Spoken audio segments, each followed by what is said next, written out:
바로 대표적인 초대 캔들 차트의 이제 모습인데요.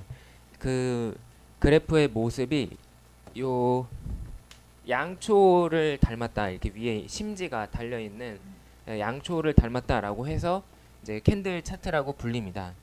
이제 이 캔들 차트의 특징은 이제 이것은 사실 일본에서 일본의 증권사들이 가장 먼저 대중적으로 사용을 하기 시작했는데, 이거를 사용하는 이유는 아주 단순합니다. 이제 예를 들어서 우리가 지금은 이게 일일 주가 데이터이기 때문에 그 매일매일의 주가를 기록을 해야 돼요. 근데 저희가 말씀을 드렸듯이 주식 주가에는 그 기준이 뭐냐에 따라서 그 하나의 기간에 대해서도 여러 가지 개념이 있을 수 있습니다. 이제 시작한 그날의 주가 거래를 시작한 가격, 시가, 그다음에 그날의 주식 거래가 끝나는 가장 마지막 가격, 종가, 그다음에 그날 중에 가장 높았던 고가, 그날 중에 가장 낮았던 저가, 이렇게 최소한 네 가지 정보가 포함이 되죠. 그리고 그 중에 하나를 골라서 우리가 선으로 그래프를 그릴 수도 있어요. 예를 들면은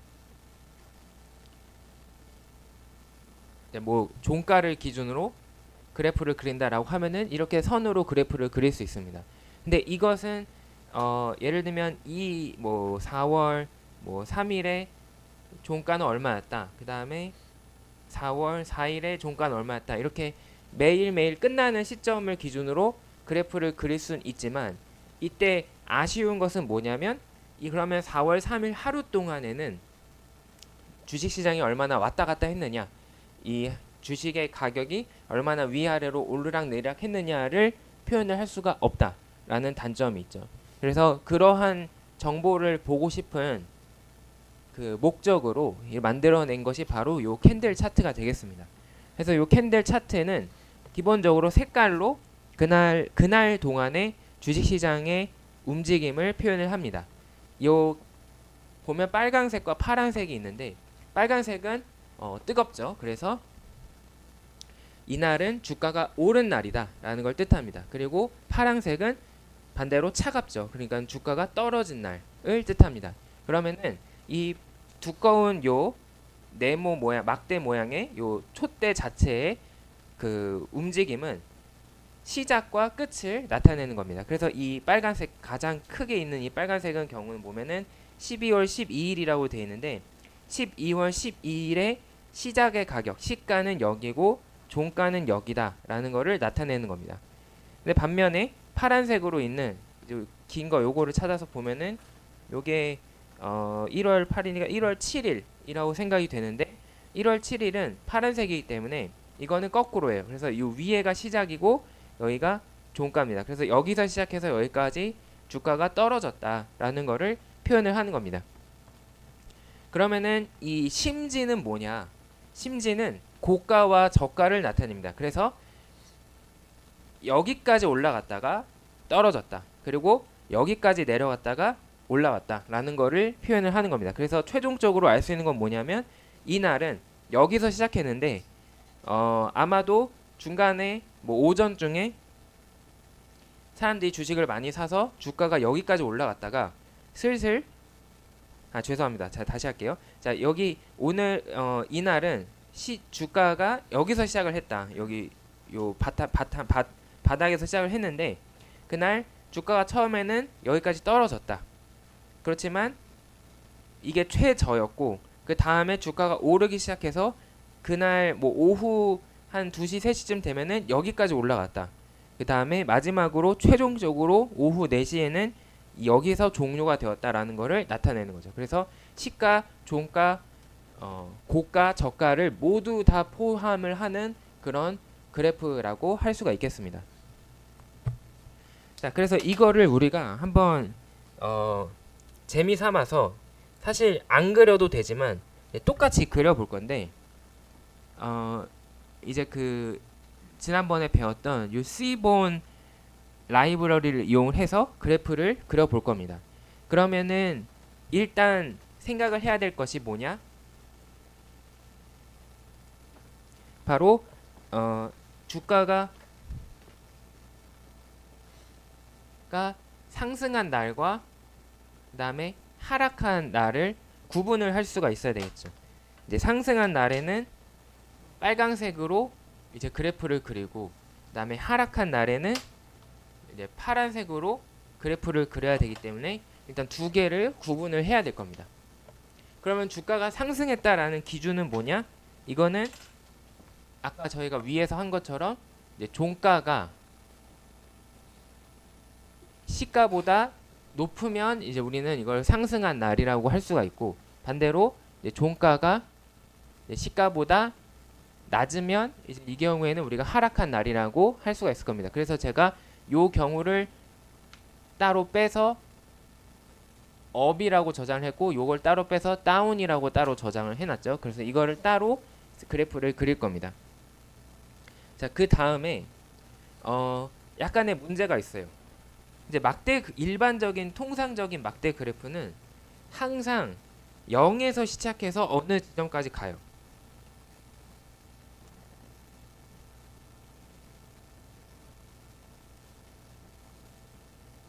자, 이게 통상적인 막대 그래프입니다.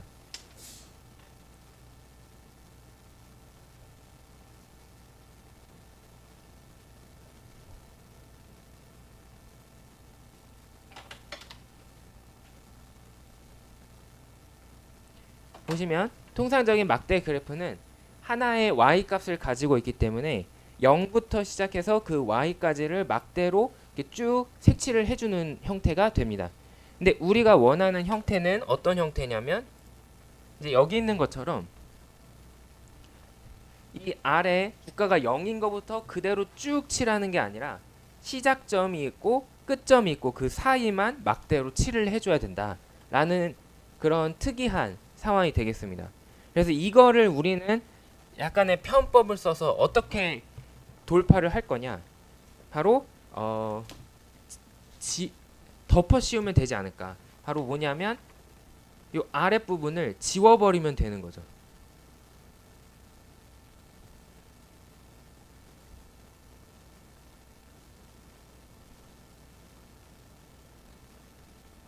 이렇게 하면은 지금 막대 그 캔들 차트처럼 요 그 촛대 그래프처럼 뭔가 시작이 있고 끝이 있는 것처럼 보이게 될 겁니다. 그러면 지우는 거는 어떻게 할 거냐? 발상을 전환을 해서 지운다라기보다는 하얀색을 덧칠을 해버리면 안 보이게 되겠죠. 그러면은 마치 지운 거랑 똑같은 효과가 발생을 하게 될 겁니다. 그래서 지금 이 여러 개의 그래프를 다 하나의 그래프에 그리게 되는데, 이제 이런 이유가 발생하는 이유가 이런 문제들을 고민을 해야 되기 때문입니다. 자, 그래서 그러면 이거를 한번 차근차근 따라해 볼 텐데요.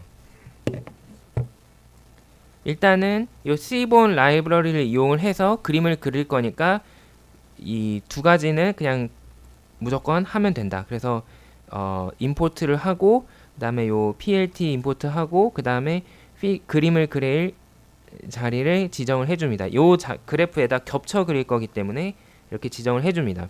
자, 그 다음에 요 첫 번째 그림을 한번 그려볼게요. 이렇게 하면은, 자, 이렇게 그림이 나옵니다. 아, 잠시만요. 제가 위로 들어가서 죄송해요. 이게 위에 그 adjusted false로 돼 있는데 이거를 true로 바꿔서 다시 해야 돼요. 왜냐하면 우리는 그 수정된 주가를 가지고 계산을 하는 거니까 이거를 안 하면은 좀 그래프가 이상하게 될 수가 있습니다. 그래서 다시 차근차근 내려올게요.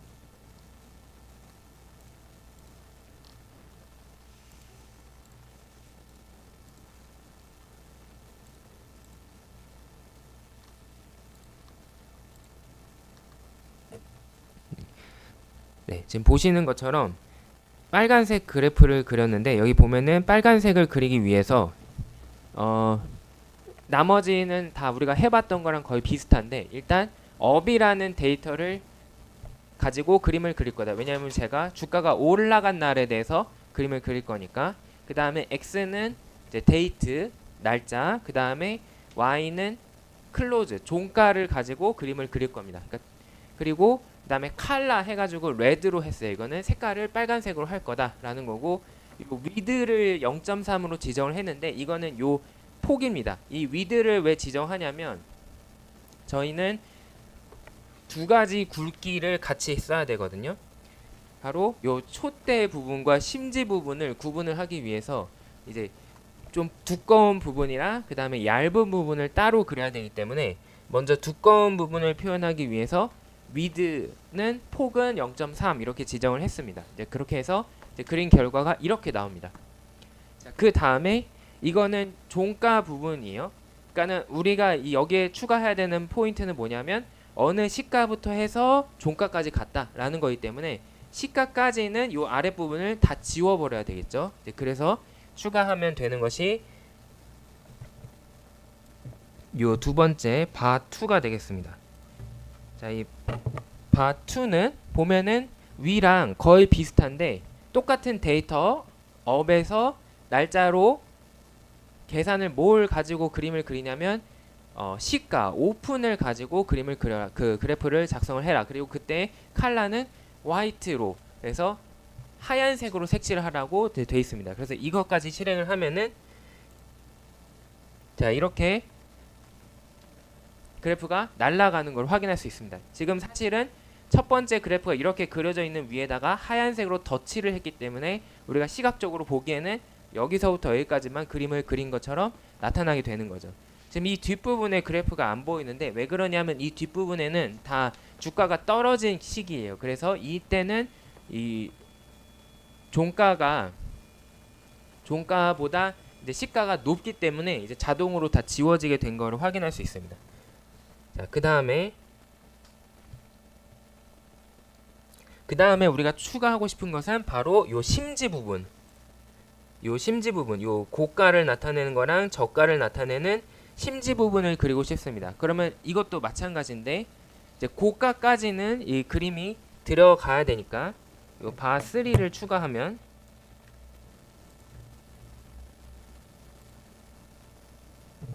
자 이렇게 심지가 추가가 된 거를 확인할 수 있습니다.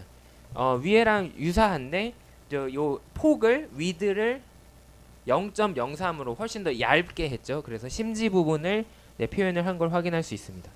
자 그리고 y 값은 high 고가로 지정을 했었어요. 자 그 다음에 해야 되는 거는 이제 저가 부분. 저가를 표현하기 위해서는 이제 또 그 저가 아랫 부분을 지워버리면 되겠죠. 그래서 화이트로 색칠을 할 겁니다.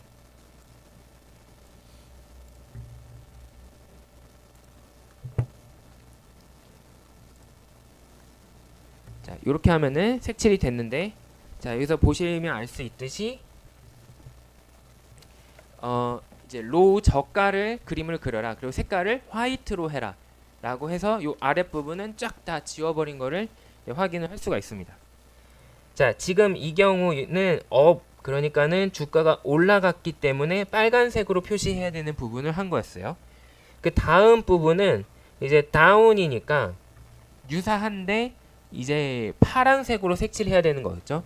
근데 파란색으로 색칠하는 부분은 여기가 시가고 여기가 종가다. 그러니까 시가와 종가가 시작하는 가격과 끝나는 가격이 서로 위치가 뒤바뀌어 있다라는 걸 생각을 해야 됩니다. 그래서 이 다섯 번째 그래프는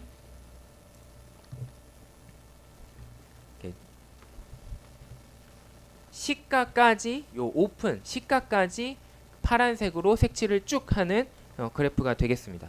자, 그 다음에 6번은 그 아랫부분을 지워주기 위해서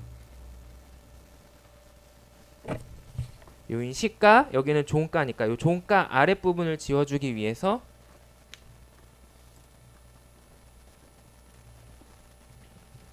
클로즈까지 하얀색으로 이제 그래프를 그려라 해서 색칠을 해버렸습니다. 그러면 지금 보시는 것처럼 요 파란색이 이제 조금만 남은 거를 확인을 할 수 있죠. 이제 마무리 단계 요 두 개를 한꺼번에 조금 시간을 단축하기 위해서 7번, 8번을 다 갖고 오면은 자 이제 그래프가 거의 다 완성이 됐습니다.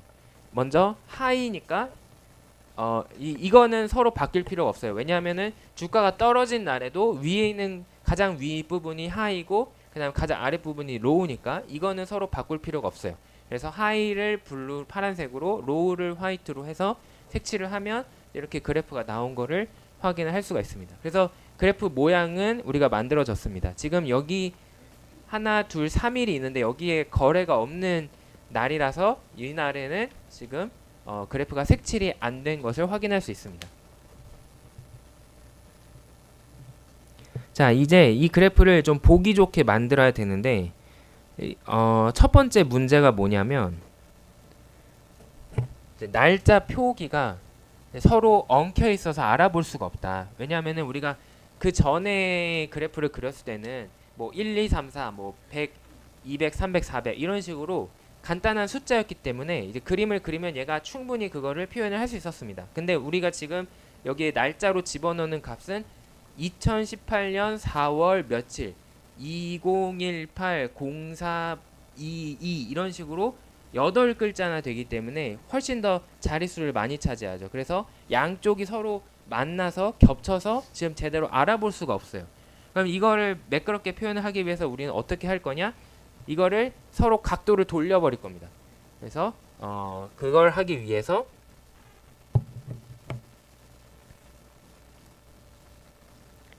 요 두 개를 해야 되는데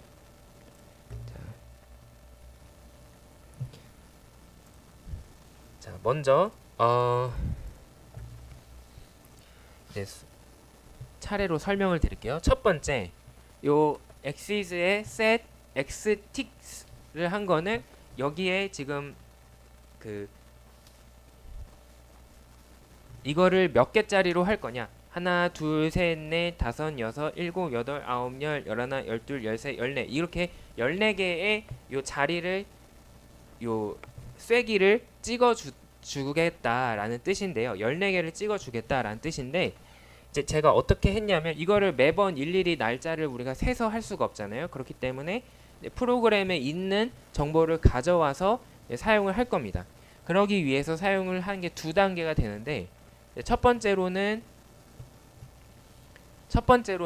지금 아까 그 주가 데이터 원래 온전한 주가 데이터에서 이제 인덱스가 뭐였냐면은 우리의 인덱스는 데이트로 돼 있었습니다. 날짜로 돼 있었어요. 그 날짜가 언제부터 언제까지 이렇게 되는데 여기에 len을 하면은 요거는 length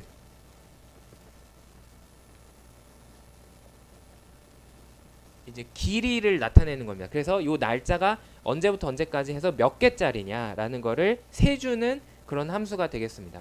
그리고 range 함수는 뭐냐면 다른 거를 안 지정하고 그냥 range하고 뭐 하나라고 하면은 예를 들어서 range 3 이러면은 0, 1, 2, 3을 만들어 주는 겁니다. 그래서 지금 이 길이 요 인덱스를 하면은 얘가 14가 나오게 되고 여기에 레인지를 했기 때문에 0, 1, 2, 3 쭉쭉쭉 해서 14까지 자리를 만들어 줘라 라는 그런 명령이 되겠습니다. 자, 그 다음에는 이제 이름을 붙이기 위해서 x틱에 그 라벨 이름표를 붙여라. 그 이름은 어떻게 갖고 오냐면 지금 현재의 이름표를 갖고 와서 다시 얘의 이름으로 지정을 해라.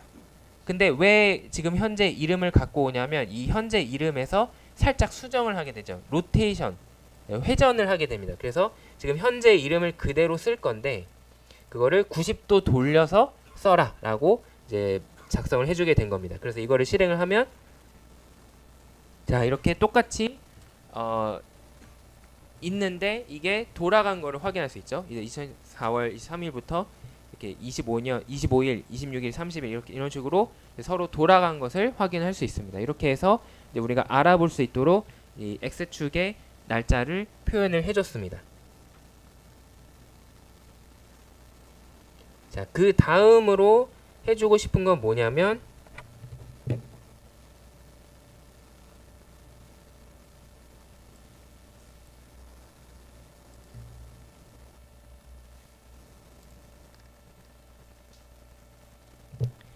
이거는 그 그냥 조금 더 예쁘게 만들기 위해서 그 4월 23일부터 5월 11일까지 그 하나를 더 추가한 거예요. 여기서부터 시작하지 말고 이제 요게 없었을 때랑 비교를 해보면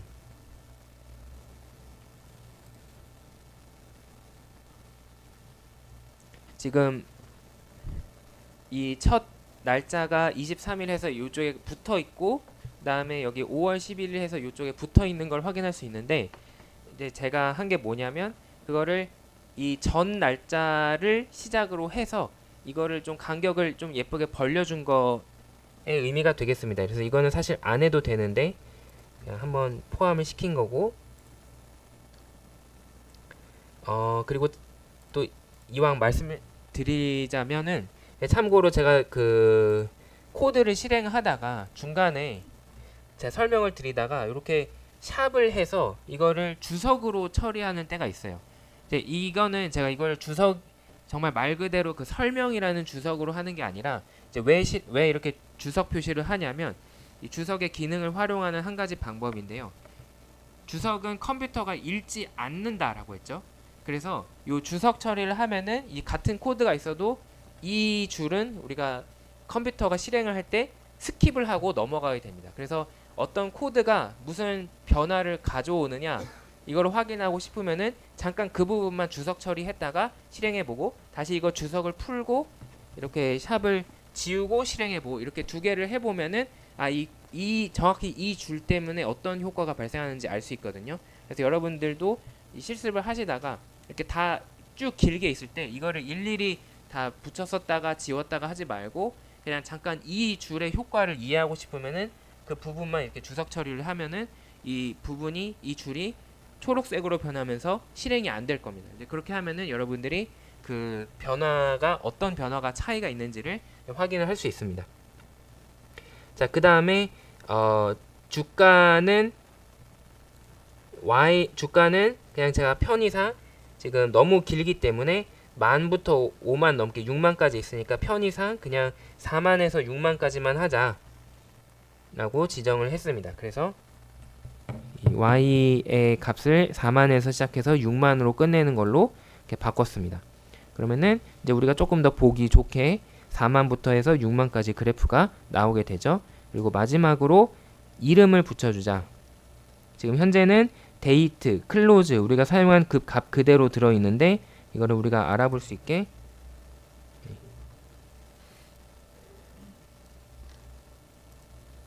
X의 이름은 데이트, 그 다음에 Y의 이름은 삼성전자니까 삼성일렉트로닉스 이렇게 지정을 하도록 하겠습니다.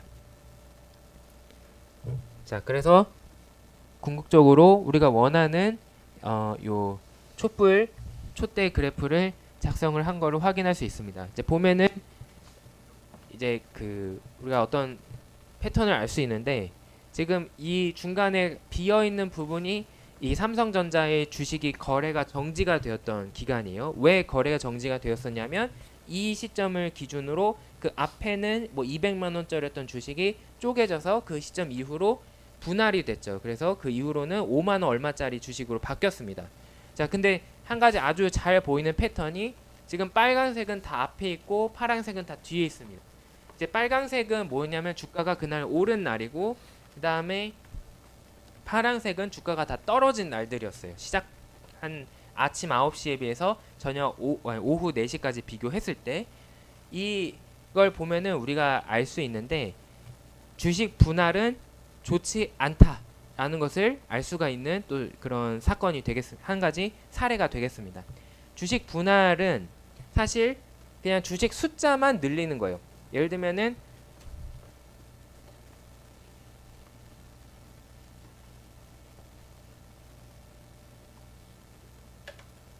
원래 주가가 $100였다. 그리고 주식의 숫자가 전체 10주였다라고 합시다. 그러면은 이걸 곱하면은 우리가 알 수 있는 것은 기업의 전체 가치는 100 곱하기 10을 해서 이제 $1000짜리 기업이다라는 것을 알 수가 있습니다. 근데 여기서 만약에 주식의 숫자를 10개짜리를 쪼개서 100개로 만들면 이제 나누면 새로운 주가는 1000달러짜리 기업의 가치를 100주로 나누어서 계산하니까 이제 10달러로 줄어들게 되죠. 그래서 주가는 100에서 10으로 떨어집니다. 하지만 이렇게 주가가 보이는 변화는 사실 아무런 영향이 없어요. 왜냐하면 우리가 이 앞과 후에 기업의 절대적인 가치는 그대로 1000달러이기 때문에, 그래서 사실 주식 분할은 무의미한 짓입니다. 이론적으로 보면은 굳이 할 일이 없는 일인데, 그럼에도 불구하고 왜 현실에서 주식 분할이 일어나느냐? 뭐 많은 상당 여러 경영자들이 주식 분할을 하는 가장 큰 이유는 현재 우리 기업의 주가가 너무 커서 그거를 주식 투자자들이 거래하기 불편하다라고 생각이 되면은 그 주식을 쪼개는 겁니다. 지금 보면은 삼성전자 주가가 원래는 뭐 200만 원 이렇게 몇백만 원 단위였기 때문에 이제 개인 투자자 입장에서는 삼성전자 주식을 사기가 쉽지가 않죠. 왜냐하면 내가 최소한 몇백만 원 있어야 삼성전자 투자를 할 수 있으니까. 그러면 그 사람들 입장에서는 불만이 있을 수 있잖아요. 네, 그렇기 때문에 이거를 거래하기 쉽도록 5만 원짜리로 쪼개준 거죠. 그러면은 나는 비록 그 예전에 한 주는 아니지만 최소한 0. 몇 주짜리라도 살 수가 있는 셈이 되기 때문에 그런 취지에서 주식을 쪼개준다라고 할 수가 있겠습니다. 근데 이렇게 주식을 쪼개면 사실 기업의 가치가 변하는 것은 아닌데 이제 좀 안 좋은 점이 오히려 더 많습니다. 왜냐하면은 이 주식을 쪼개는 것도 일이기 때문에 쪼개면서 여러 가지 행정 처리를 해야 되죠. 이거를 한국거래소에 보고를 해야 되고, 그다음에 증권 우리 금감원에 또 보고를 해야 되고, 그다음 내부적으로 또 회계 처리를 해야 되고, 그래서 사실 돈 쓸 일이 생기는 거예요. 그렇기 때문에 사실 기업 가치에 부정적인 영향을 미친다. 그래서 이제 그 이후에는 주가가 계속 하락하는 그런 추세가 나타나는 거를 확인을 할 수가 있는 겁니다. 반면에 이 주식 분할을 하기 전에 사람들이 이 주식에 관심을 가지게 되는 효과는 있죠. 왜냐하면 그 전에는 삼성전자를 어차피 내가 사지 못할, 모르지 못할 나무라고 생각을 해서 관심을 안 가지고 있던 사람들도 주식을 쪼갠다고 하니까 뭐 이제 내가 주식을 살 수가 있겠구나, 이런 기대감들이 있기 때문에 주식 분할하기 전에는 좀 단기적으로 이 주가에 대한 관심이 높아져서 주가가 좀 대체로 올라가는 그런 추세가 생기게 됩니다. 이제 반면에 하지만 이후에 장기적으로 보면은 그게 별로 좋은 일은 아니다. 그래서 이제 주가가 떨어지는 그런 추세가 나타나게 된다. 이제 이런 걸 확인할 수 있습니다. 그래서 이제 이 삼성전자 주식의 요 촛대 그래프를 그려보면서 그 부분도 우리가 추가적으로 확인을 할 수가 있었습니다. 자, 그 다음 이제 지금까지는 주가 그 자체를 가지고 이제 우리가 흠의 삼아서 이 촛대 그래프를 그려봤고요. 이제 그러면은 이제 우리가 본격적으로 분석을 하고 싶은 것은 주식 수익률이기 때문에 이 주식 수익률에 대한 이야기를 하도록 하겠습니다. 자, 지금까지 우리가 다룬 주가 데이터 자체를 우리는 큰 의미에서 시계열 데이터라고 부릅니다.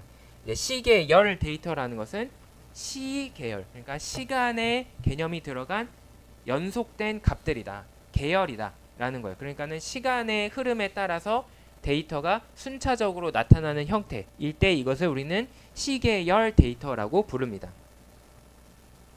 근데 지금은 주가가 예를 들면은 4월 8일, 4월 9일, 4월 10일 이제 이런 식으로 주가가 얼마, 뭐 그냥 제가 그냥 아무 숫자나 집어넣어 본다면 뭐 5만 원, 그다음에 뭐 49,500원, 그다음에 51,500원 뭐 이런 식으로 주가가 있어요. 근데 이제 이거를 우리가 이제 수익률로 바꾸기 위해서는 이 앞뒤의 데이터를 서로 연결해서 사용을 할 수 있어야 되겠습니다. 왜냐하면 이제 당장 주식 수익률을 계산하기 위해서는 이제 오늘의 주가를 로부터 어제의 주가를 빼고 다시 이거를 어제의 주가로 나눠야 되죠. 그래서 이거를 처리해서 주식 수익률을 계산하기 위해서는 그 전날의 데이터도 갖고 와야 된다. 그리고 이날의 4월 10일의 주식 수익률을 계산하기 위해서는 그 전날의 데이터도 갖고 와야 된다. 그래서 요 사다리처럼 이렇게 어긋난 사다리처럼 이제 위의 데이터를 가지고 와야 됩니다. 이제 이런 상황이 발생할 때 그 시간이 앞뒤에 있을 때 이제 만드는 데이터를 우리는 지연 혹은 선도라고 부릅니다. 지연은 그 전의 값인데 그걸 사용하고 싶으면은 이제 지연이 발생한 거죠. 이제 딜레이가 생긴 거기 때문에 이제 요 레그라고 하고요. 그 다음에 이 레그가 바로 참고로 여러분들이 컴퓨터 게임을 하거나 컴퓨터를 할 때 멈췄는데요 라고 하는 게 렉이 발생했다 이런 말을 많이 쓰잖아요. 그 레그가 바로 요 레그입니다. 그리고 뒤에 있는 나중에 생기는 값을 사용하고 싶은 경우를 이제 우리는 선도 리드 변수라고 합니다. 이거는 나중에 생기는 거지만 땡겨온 거기 때문에 이제 리드의 이름으로 이제 부르고 있습니다. 이거는 우리가 어떻게 사용할 수 있냐면 바로 요 쉬프트라는 방법을 이용을 해서 할 수가 있습니다. 쉬프트를 하면 그 앞뒤에 있는 데이터를 그만큼 앞뒤에 있는 데이터를 가져올 수가 있어요. 자, 그래서 assign 함수를 이용하면은 이제 원래 있는 데이터를 가지고 새로운 자료를 만들 수가 있다고 했죠. 그래서 파생되는 자료를 만들 수 있다라고 했습니다. 그래서 종가를 이용을 할 거기 때문에 클로즈에다가 이제 제가 언더바를 하고 reg1이라는 이름을 썼는데 이거는 이 지금 현재 있는 우리 데이터 프레임에서 클로즈 값을 쉬프트를 해서 가져오는 거다. 하나를 이동해서 가져오는 거다. 1만큼 이동을 한다.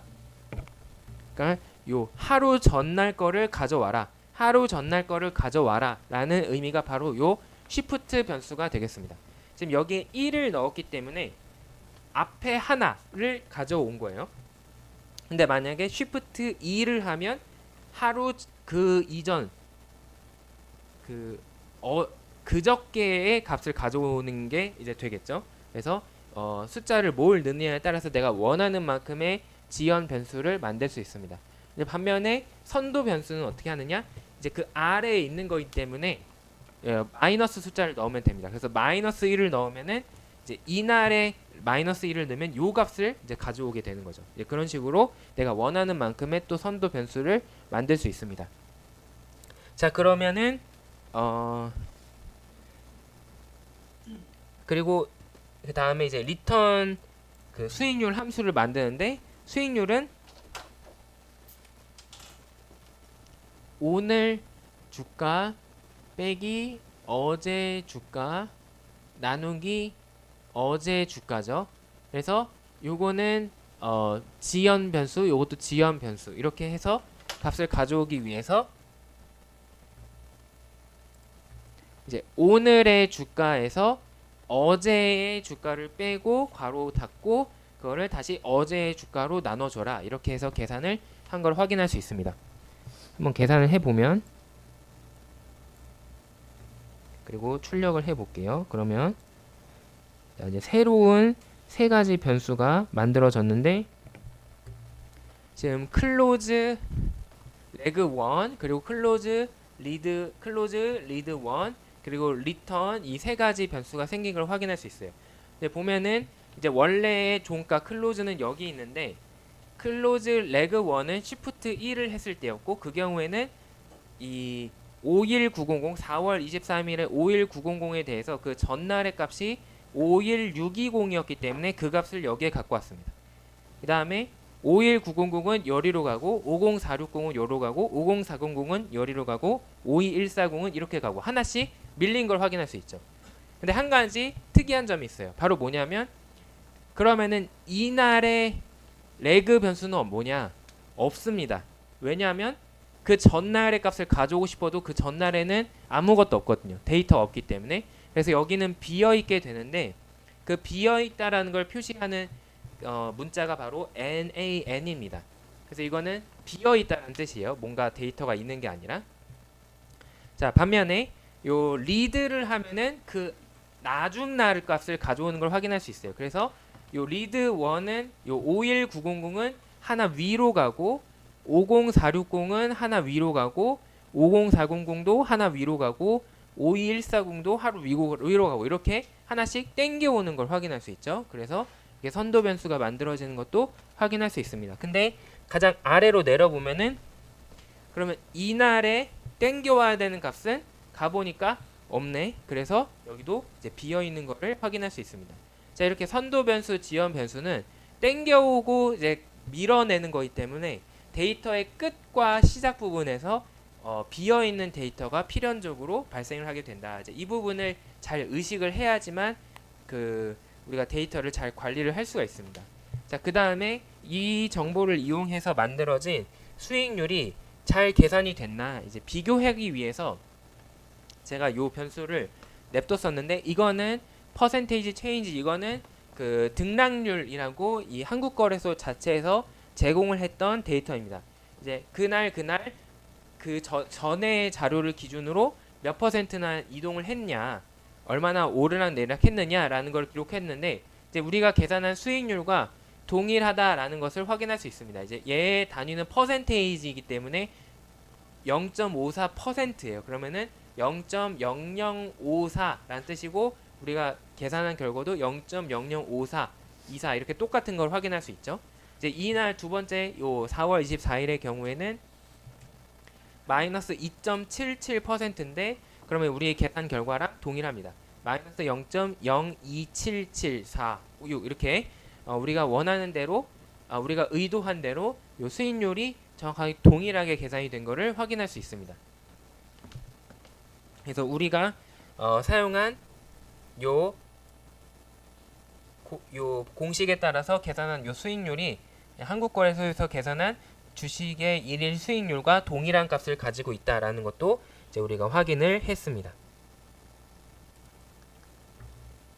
자, 지금 본 것처럼 이제 결측 값들이 비어 있는 값들이 생기게 되죠. 이제 이 부분을 이제 이 비어 있는 값, 기록되지 않은 값을 우리는 결측 값, missing value라고 부릅니다.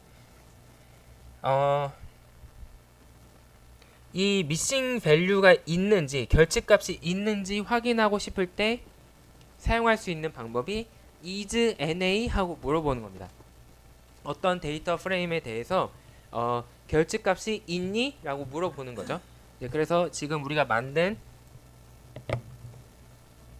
새로운 데이터 프레임에 대해서 is NA 하면은 여기에 true라고 나오는 걸 확인할 수 있어요. 바로 이 부분이 비어 있다 라는 뜻입니다. 이 부분이 비어 있고 또 이 부분이 비어 있다라고 출력을 해주는 거죠. 그러면은 결측값이 있는 거를 아예 삭제를 하고 싶다. 그러면은 요 NA를 드롭을 해라. 그래서 드롭 NA 하면은 그 부분이 날아가게 됩니다.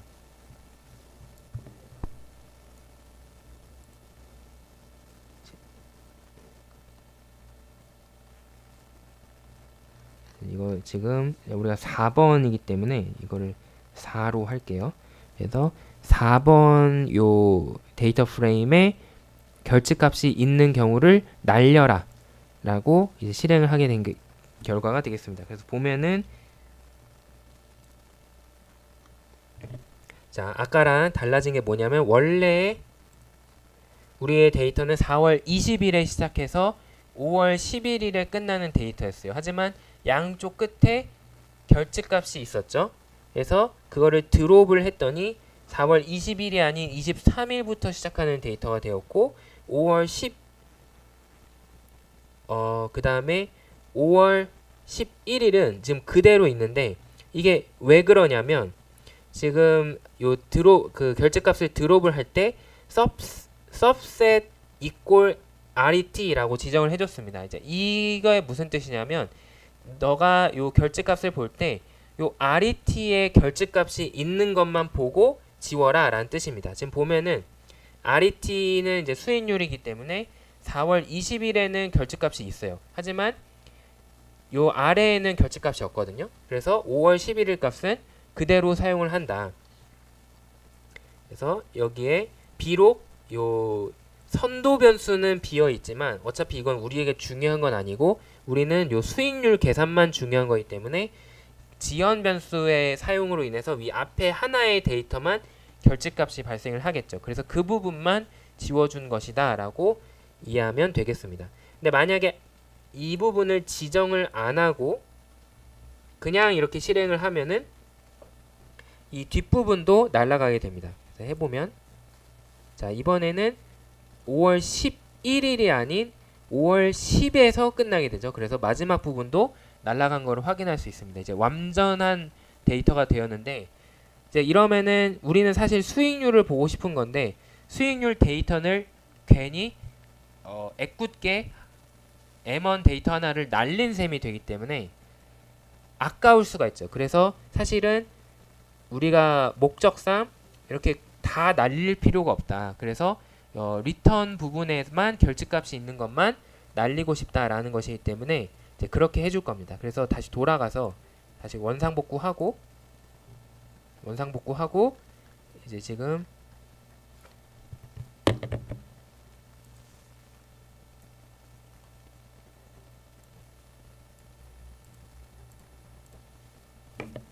요 첫 번째 4월 20일 것만 날려서 23일부터 5월 11일까지의 요 수익률 데이터를 모두 사용을 하겠습니다. 자, 그 다음은 이거를 그러면 우리가 요 분포를 이해해 보기 위해서 히스토그램으로 그려보자.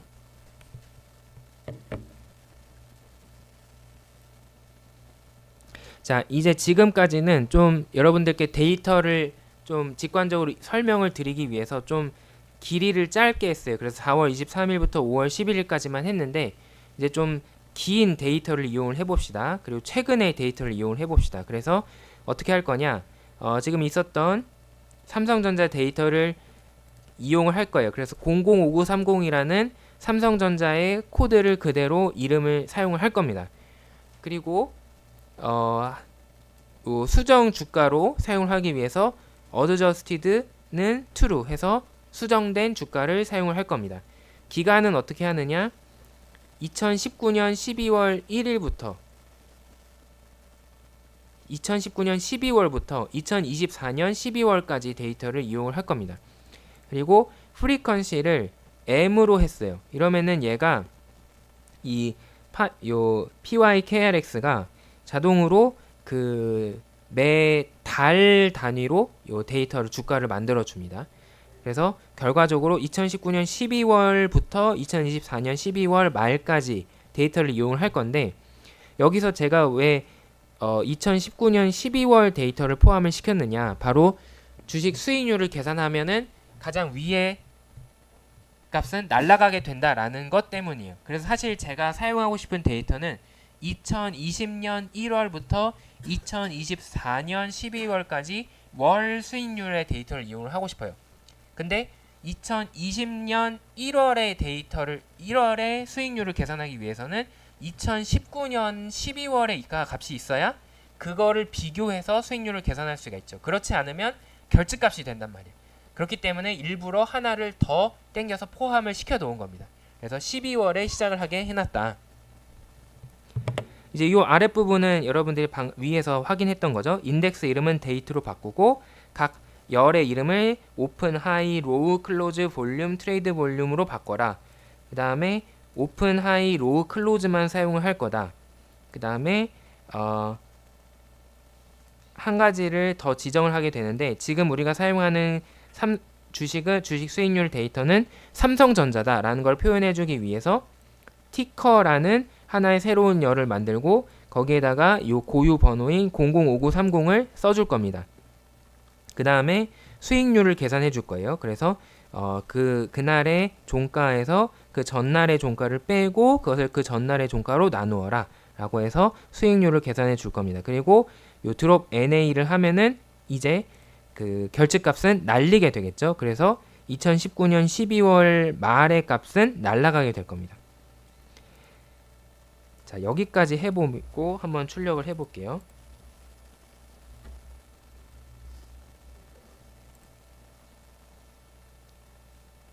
자, 보시면 이 PYKRX가 알아서 매월 말의 데이터를 골라준 걸 확인할 수 있어요. 그래서 2020년 1월 말, 2월 말, 3월 말, 4월 말 이렇게 해서 쭉 가서 어디까지 가냐면 2024년 12월 말까지 이 가는 거를 확인할 수가 있습니다. 자, 지금 이거는 길어진 아주 상대적으로 아까보다는 훨씬 더 길어진 데이터 프레임이기 때문에 이제는 출력을 하지 않겠습니다. 그리고 이제 이 윗부분을 실행을 할게요. 자, 그러면은 히스토그램은 어떻게 할 수 있느냐? 그 C본에 보면은 히스토그램을 그리는 그래프도 있어요. 그거는 이제 히스토그램에서 따와서 HIST, hist, plot이라고 해주면 되고 데이터는 요 SSE4를 가지고 계산해라. 그리고 X값은 우리가 관심을 가지고 있는 것은 수익률 값이기 때문에 RET라고 지정을 해줬습니다. 자, 그 다음에 여기 이 두 가지 부분이 요 히스토그램을 그릴 때 특이한 부분인데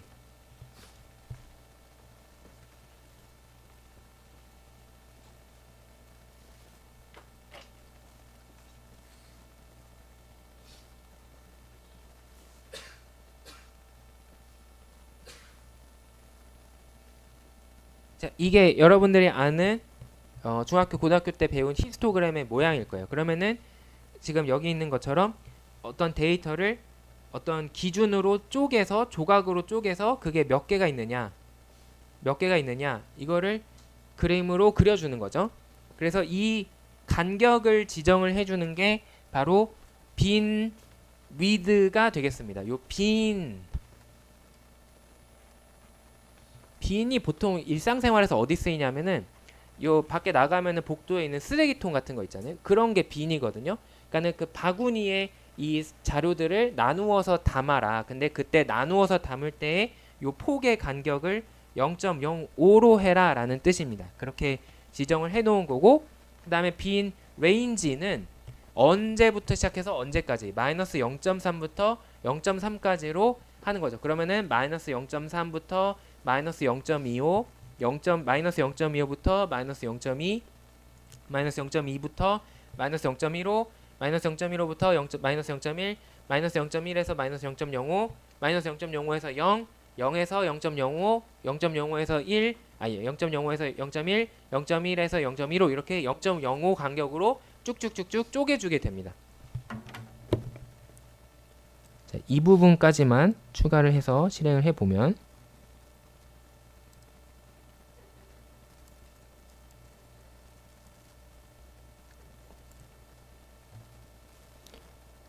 자, 이렇게 우리가 아는 히스토그램의 모양이 나온 거를 확인을 할 수가 있습니다. 이제 보면은 주가는 이제 양의 값일 때도 있고 음의 값일 때도 있으니까 양에도 있고 음의 값도 있고. 근데 참 잠깐 여담인데 안타까운 현실을 알 수 있는데 지금 이 자료가 2020년 1월부터 2024년까지 그 삼성전자의 수익률이잖아요. 근데 지금 보면은 거의 평균이 0으로 있다라는 걸 확인할 수 있는데 이 기간 동안 삼성전자의 수익률이 별로 좋지 못했다라는 거를 우리가 알 수가 있겠죠. 그 다음은 이 지금 요 x 값들을 보면은 마이너스 0.3 그 다음에 얘가 자동으로 그린 것은 여기에 마이너스 0.25가 표시되면 저는 좋겠는데 그 스킵하고 마이너스 0.2 그 다음에 마이너스 0.15가 표시되면 좋겠는데 스킵하고 마이너스 0.1 이렇게 넘어간단 말이에요. 그래서 이거를 제가 하나하나 써주게 해주고 싶어요. 이제 그렇게 해주기 위해서 요것을 사용을 했는데 자, 실행을 해보면 자, 이렇게 중간중간에 마이너스 0.25, 마이너스 0.15, 0, 마이너스 0.5 이렇게 다 나오는 거를 확인할 수 있습니다. 자, 이게 어떤 의미냐면 아까랑 똑같아요. x틱이니까 그 쐐기들을 x축의 쐐기들을 하나씩 박아줘라. 근데 그거를 어떻게 해주냐면은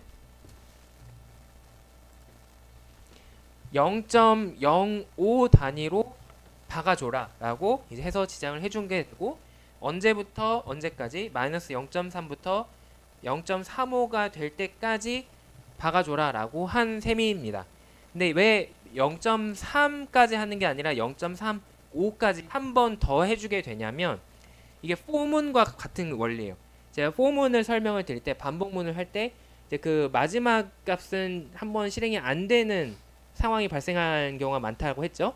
그거랑 동일하게 지금도 0.3까지 간로 지정을 하면은 막상 마지막 0.3은 실행이 안 될 수가 있어요. 그렇기 때문에 확실하게 0.3까지 해주기 위해서 그거보다 하나 더 앞인 0.35로 지정을 해줘야 지금 있는 것처럼 0.3까지가 제대로 나오는 거를 확인을 할 수가 있습니다.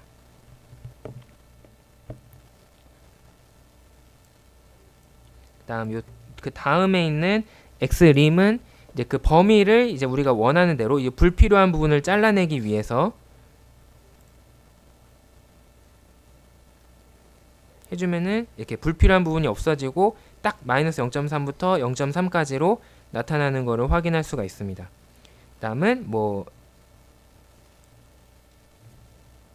그거를 y에 대해서도 똑같이 그리고 이름을 지정하는 그래서 y의 경우는 지금 0에서 시작을 하는데 조금 더 여유 있게 20까지 하자. 그리고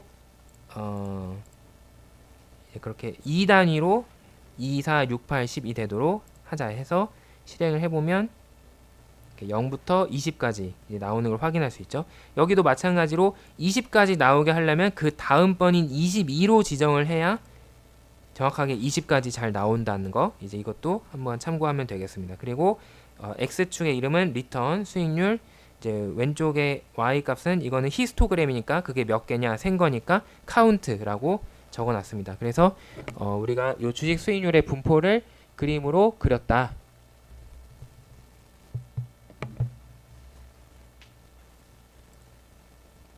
자 이제 이 삼성전자의 주식 수익률이 지금 보면은 그림으로 봐도 별로 안 좋아요. 왜냐하면 오히려 지금 0을 기준으로 이쪽이 조금 더 두툼해 보이거든요. 그러니까 삼성전자의 수익률은 평균적으로 0이 안 될 가능성이 오히려 더 많아 보입니다. 이제 그걸 확인해 보기 위해서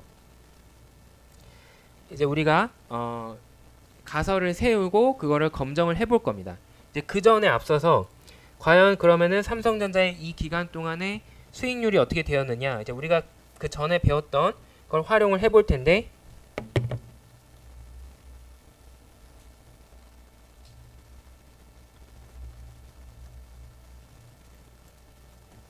요 디스크라이브를 이용하면은 기초 통계량을 확인할 수 있다라고 했죠. 그래서 60이 나오는 이유는 20년, 21년, 22년, 23년, 24년 5년 동안이니까 매월 12개월이 있으니까 5 곱하기 12 하면은 60개 데이터가 나온 걸 확인할 수가 있고 그다음에 평균은 그 전체의 평균은 그래도 다행인지 불행인지 미묘하게 양의 값이다라는 걸 확인할 수 있습니다. 0.002 즉 월 평균 수익률이 0.2%다.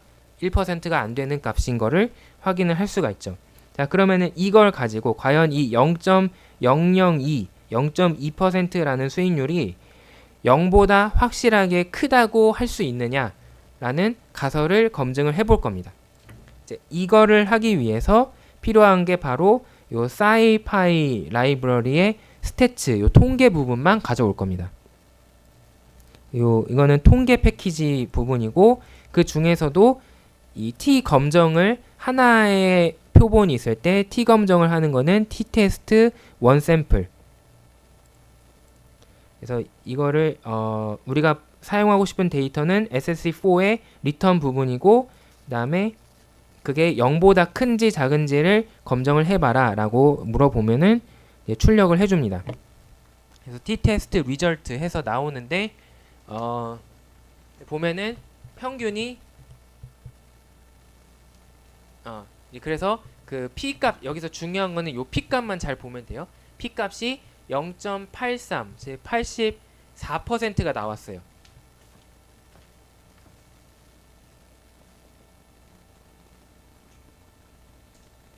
P값이 84%가 나왔는데 여기서 여러분들이 주의하셔야 되는 게 P값이 크게 나왔네, 이게 좋은 건가 라고 생각하면 안 된다. P값은 작은 게 좋은 거다라고 제가 말씀을 드렸죠. 왜냐하면 이 P값의 의미가 오류의 확률이기 때문에, 우리가 생각하지 않은 오류의 확률이기 때문에 P값은 우리의 기준보다 작아야 된다. 그래서 이 P값이 최소한 0.1이나 뭐 0.05 이런 것보다 작았어야 우리가 통계적으로 조금 더 확신을 가지고 이야기를 할 수가 있는 겁니다. 지금 P값이 84%가 나왔기 때문에 이는 우리가 0보다 크지 않다라는 귀무가설을 기각하지 못한다 라는 뜻이 되고, 그 말은 우리가 주장하고 싶은 대립가설을 확실하게 주장을 할 수 없다 라는 뜻입니다. 그래서 이거는 별로 좋지 못한 결과가 되겠습니다. 즉 삼성전자의 이 기간 동안의 수익률은 0보다 크다고 할 수 없다 라는 결론, 매우 부정적인 결론이 나오게 되겠습니다. 자, 그 다음에는 지금은 삼성전자 주식 수익률 하나만 했지만 이제 이번에는 비교를 해볼 겁니다. 그래서 이제 유사한 반도체 기업인 삼성전자 그리고 하이닉스 두 개를 비교하고 싶어요. 그래서 저는 어떻게 할 거냐면, 아까 사용한 것처럼 삼성전자 데이터가 있고 그 다음에 하이닉스 데이터도 한국거래소에서 불러올 겁니다. 똑같은 방법을 이용을 해서. 네, HYN이라고 저장한 거는 이 하이닉스의 주가 데이터가 되겠는데, 위에랑 달라진 건 뭐냐면 요 종목 코드가 000660으로 이 하이닉스의 코드로 바뀌었다라는 것 뿐이에요. 그리고 하이닉스의 이 종목 코드를 이제 이름으로 저장을 해줄 겁니다. 그렇게 그렇게 하면은 지금 우리는 따로 독립된 별도의 데이터가 이제 두 개가 존재하게 돼요. 이제 SSE라는 데이터 프레임에는 삼성전자 데이터가 저장이 되어 있고, HYN이라는 데이터 프레임에는 SK 하이닉스의 데이터가 저장이 되어 있습니다. 근데 얘네가 지금 떨어져 있기 때문에 이거를 우리가 데이터 분석을 하기가 어렵습니다. 그래서 어떻게 할 거냐면 이 하이닉스 데이터를 여기다가 갖다가 붙일 거예요. 이제 이거를 이런 붙이는 작업을 할 수 있는 함수는 concatenate를 줄여서 이제 concat이라는 함수가 되겠습니다. 요게 그 영어로 갖다 붙인다라는 뜻 그 자체거든요. 그래서 요 함수를 이용하면은 원래 있는 데이터에다가 다른 데이터를 가져다가 붙일 수 있습니다.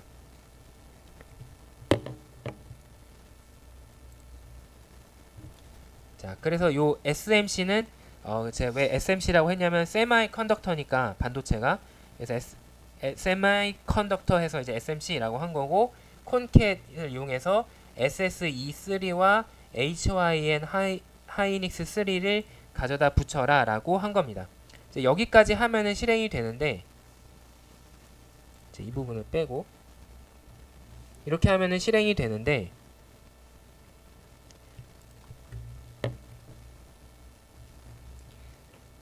한번 이 삼성 SMC를 열어보면은 이렇게 지금 비어있는 결집값이 있죠. 그래서 이 결집값을 제거를 하기 위해서 드롭 NA를 할 겁니다. 근데 이제 요 점을 이용을 연속으로 하면은 코드의 길이를 줄일 수 있어요. 지금 계산된 결과에서 다시 바로 드롭 NA를 하면은, 그러면 이 순서대로 차근차근 코드가 실행이 됩니다. 그래서 어떤 식으로 실행이 되냐면 SSE랑 HYN을 가져다가 연결해서 가져다 붙여라. 그리고 그 나온 결과에 대해서 결집값을 제거를 하고 그것을 SMC라는 데이터 프레임에 저장을 해라 라는 순서로 실행이 되게 됩니다. 자, 실행을 하면은 아까랑 다르게 결집값이 없어진 걸 확인할 수 있죠. 이렇게 이것도 그냥 여러분들 코딩하는 데 있어서 참고 삼아서 설명을 드리기 위해서 이렇게 이어다가 붙여서 봤어요.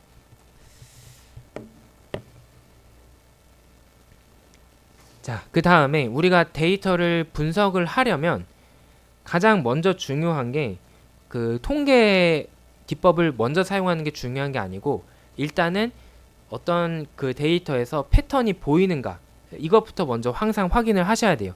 그러기 위해서 우리가 먼저 이 데이터의 그래프를 그려서 어떠한 형태가 되는지 한번 확인을 해 보도록 하겠습니다.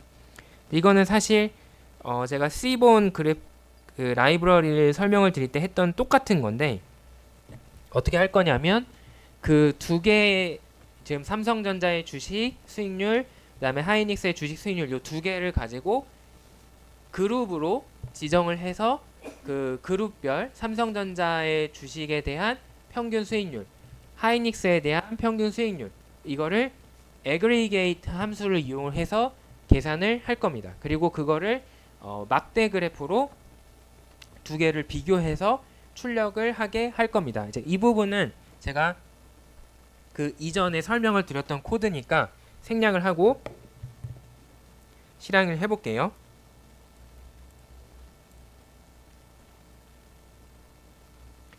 자, 그러면 지금 볼 수 있는 것처럼 아까 우리가 이미 삼성전자의 경우에는 평균 수익률이 0.002 수준이다라는 걸 이미 확인했죠. 그래서 굉장히 작은 값이었는데, 반면에 하이닉스의 그 기간 동안의 수익률은 조금 더 높게 나타나는 것을 확인할 수 있습니다. 약 월 평균 1% 정도로 나타나는데, 그래서 두 개의 좀 현저한 차이가 있다. 그러면은 우리가 이 경향을 보고 세울 수 있는 가설은, 우리의 예상은 뭐냐면 SK 하이닉스의 수익률이 삼성전자보다 높을 것이다 라는 그런 이야기를 할 수가 있겠죠. 근데 이 이야기를 하기 위해서 우리가 어떻게 하냐면 거꾸로 된 기무가설을 기각을 해야 된다라고 이제 말씀을 드린 거예요. 그래서 이 기무가설은 SK 하이닉스가 수익률이 요 삼성전자의 수익률보다 크다고 할 수 없다. 즉 작거나 같다라는 게 귀무가설이고, 이게 아니면 자동으로 이게 맞는 거기 때문에 이제 이거를 이제 우리가 대립가설로 지정을 해서 귀무가설을 기각하는 거를 목적으로 하는 겁니다.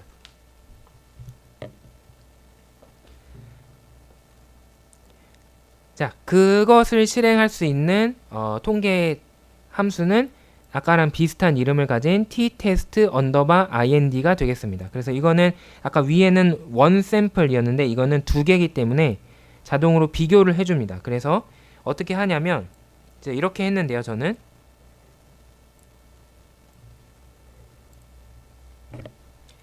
일단 전체 두 개를 묶어놓은 반도체 산업이라는 SMC라는 데이터 프레임에서 쿼리 기능을 이용을 해서 티커가 000660인, 즉 삼성전자인 것의 수익률만 하나로 갖고 오고, 그 다음 두 번째, 이게 첫 번째 비교 SK 하이닉스고, 그 다음에 두 번째 비교가 되는 삼성전자는 똑같이 전체 세마이컨덕터 데이터 프레임에서 쿼리 기능을 이용해서 티커가 요 코드가 005930인 것만 갖고 와서 거기에 수익률을 가져와라. 그래서 첫 번째는 SK 하이닉스의 수익률, 두 번째는 삼성전자의 수익률, 이렇게 되고 그 두 개를 비교하는데, 우리가 보이고 싶은 대립가설은 이 앞에 게 1번이 2번보다 크다였죠. 그래서 크다가 이제 영어로 greater예요. 그래서 요 대립가설은 alternative, 영어로 이제 alternative hypothesis, 대립가설은 1번이 2번보다 greater다, 크다라고 지정을 해준 결과가 되겠습니다. 그래서 실행을 해보면 이제 여기서도 중요한 것은 P value, 나머지는 다 안 중요해요. P 값만 보면은 0.21이다. 그러면 이 경우도 사실은 조금 아쉬운 결과인데, 이제 비록 우리가 볼 때 SK 하이닉스의 수익률이 삼성전자의 수익률보다 커 보이지만 통계적으로 그것을 확실하게 말할 수는 없는 겁니다. 왜냐하면 그게 잘못된 결과일 가능성이 21%나 된다는 거기 때문에 이제 우리가 보통 요구하는 수준인 10% 미만은 안 되는 거거든요. 그래서 이게 SK 하이닉스의 수익률이 삼성전자의 수익률보다 확실히 좋다라고 말할 수는 없다가 이제 우리의 결론입니다.